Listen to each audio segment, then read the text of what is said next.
Case studies का अगला topic है कैपिटल गेन चैप्टर से। कैपिटल गेन में सेक्शन 214 में कैपिटल एसेट जब डिफाइन किया जा रहा है तो उसमें बोला जा रहा है कि capital asset means everything except following. उसी में स्टॉक इन ट्रेड है, उसी में पर्सनल इफेक्ट है, उसी में एक और आइटम है, उसका नाम है agricultural rural land. Rural agricultural land को बेचेंगे तो कैपिटल गेन अराइज नहीं होगा, क्योंकि रूरल एग्रीकल्चरल लैंड को कैपिटल एसेट माना ही नहीं जाता। इस कंटेस्ट में, इस केस स्टडी में, केस स्टडी का नाम है Shankar Dalal and others versus CIT 2017, Bombay high court का डिसीजन है। इसमें शंकर भाई साहब के पास एक प्रॉपर्टी थी जो कि म्यूनसिपैलिटी की लोकल लिमिट से 8 किलोमीटर दूर थी और एग्रीकल्चरल लैंड की रूरल लैंड की डेफिनेशन में आ रहा था। तो रूरल लैंड तो था, परंतु एग्रीकल्चरल लैंड है कि नहीं है, इस पे डिबेट हो रहा था। SSC ने क्लेम किया कि हमने जो रूरल लैंड सेल किया है दैट इज एग्रीकल्चरल लैंड और उस पर कैपिटल गेन टैक्स नहीं लगेगा। डिपार्टमेंट ने प्लीड किया कि यदि ये आपकी एग्रीकल्चरल लैंड है तो आप हमें ये बताइए कि आप इसमें क्या खेती बाड़ी करते हो। खेती बाड़ी का पुख्ता सबूत नहीं होने के कारण असेसिंग ऑफिसर ने फाइनली डिसीजन ये दिया कि ये लैंड एग्रीकल्चरल लैंड नहीं है, इसलिए इसके ऊपर जो कैपिटल गेन अराइज हुआ that will be taxable.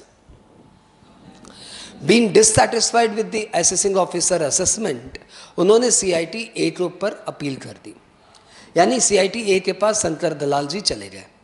CIT A ने शंकर दलाल जी के फेवर में डिसीजन दे दिया और बोला दिया कि this is agriculture land. Department tribunal move कर दिया। ट्रिब्यूनल ने कुछ अलग सा डिसीजन दे दिया।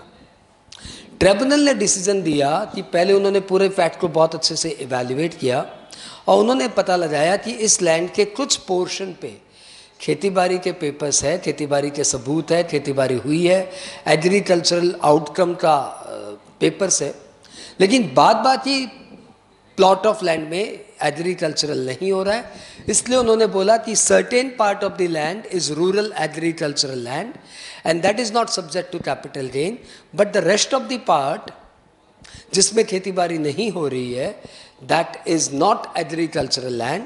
इसलिए इन्होंने इस कैपिटल गेन के कुछ पार्ट को एग्जेम्प्ट करके बाकी पार्ट को टैक्स कर दिया।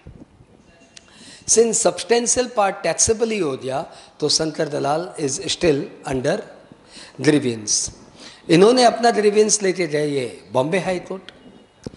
बॉम्बे हाई कोर्ट ने देखो यहाँ पे एक बहुत काम की बात है कि वैसे tribunal is final fact finding authority, तो ये एग्रीकल्चरल लैंड है कि नहीं है, ये मैटर ऑफ फैक्ट है कि इसमें खेतीबाड़ी हो रहा है कि नहीं हो रहा है, एसेट्रा एसेट्रा।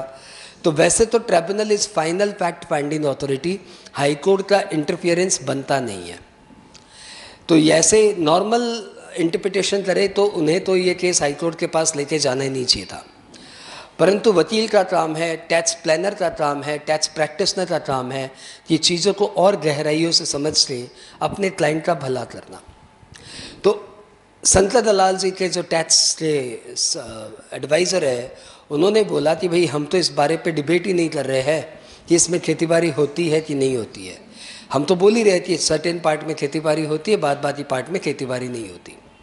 परंतु एक लैंड जो कि एग्रीकल्चरल पर्पस में काम आता है, उस लैंड को मैंने बेचा है, तो वो एग्रीकल्चरल लैंड है कि नहीं है ये तो बताएंगे। जस्ट बिकॉज उस पर करेंटली खेतीबाड़ी नहीं हो रही है इसका मतलब ये तो नहीं हुआ ना कि लैंड का स्टेटस ही चला गया, कि वो एग्रीकल्चरल लैंड है ही नहीं। इस रिगार्ड में एक बात और बता दूं, ट्रिब्यूनल ने एक फैक्ट और बोला कि आपने लैंड बेचा किसको है, तो इन्होंने लैंड किसी इंफ्रास्ट्रक्चर कंपनी को बेचा। बोला अल्टीमेटली ये लैंड अब इंफ्रास्ट्रक्चर पर्पस में यूज होगा, तो वैसे भी एग्रीकल्चरल लैंड नज़र नहीं आ रहा है। लेकिन ये बायर कौन से पर्पस में यूज करेगा इससे मुझे क्या मतलब है। मैं इसे अभी तक एग्रीकल्चर छोड़ के और किसी पर्पस में यूज किया नहीं।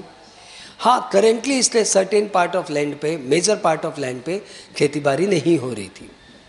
जब ये मामला बॉम्बे हाई कोर्ट के पास पहुंचा तो बॉम्बे हाई कोर्ट ने फाइनली शंकर दलाल के फेवर में डिसीजन दिया और उन्होंने ये रिमार्क दिया, 2 रिमार्क है कि पहला रिमार्क, यदि किसी लैंड पे करेंटली खेतीबाड़ी नहीं हो रही है, खेतीबाड़ी रिकॉर्ड्स में नहीं है, इसका मतलब ये तो नहीं कि वो लैंड एग्रीकल्चरल लैंड नहीं है। और दूसरा जो उन्होंने लैंडमार्क डिसीजन दिया वो ये कि कोई लैंड एग्रीकल्चरल लैंड है कि नहीं है, ये चेक करने के लिए आपको लोकल लॉज को भी रेफर करना चाहिए। और उस गांव के लोकल लॉज के अनुसार उस ज़मीन को एग्रीकल्चरल लैंड डिक्लेयर किया गया था। तो हाई कोर्ट ने यहाँ पे लोकल लॉज को वेटेज देते हुए ये डिसीजन दिया कि provision of local land laws should be considered while determining the land as agricultural land or not। और सिंस लोकल लॉज के अनुसार वो ज़मीन एग्रीकल्चरल लैंड थी, इसलिए उस ज़मीन को बॉम्बे हाई कोर्ट ने एग्रीकल्चरल लैंड डिक्लेयर किया और कैपिटल गेन हटा दिया, यानी फाइनली उस पर कैपिटल गेन टैक्स नहीं लगा। इसलिए हमने ये सीखा कि कोई ज़मीन एग्रीकल्चरल लैंड है कि नहीं है, उसमें एक इम्पॉर्टेंट एस्पेक्ट है कि वो करेंटली क्या पर्पज़ में यूज हो रहा है। तो एक और इम्पॉर्टेंट एस्पेक्ट है कि लोकल लॉज यानी म्यूनसिपैलिटी लॉज, स्टेट लॉज, इन सब के अनुसार वो लैंड का स्टेटस क्या है। आई होप आपने इसलिए इससे बहुत कुछ सीखा। Thank you.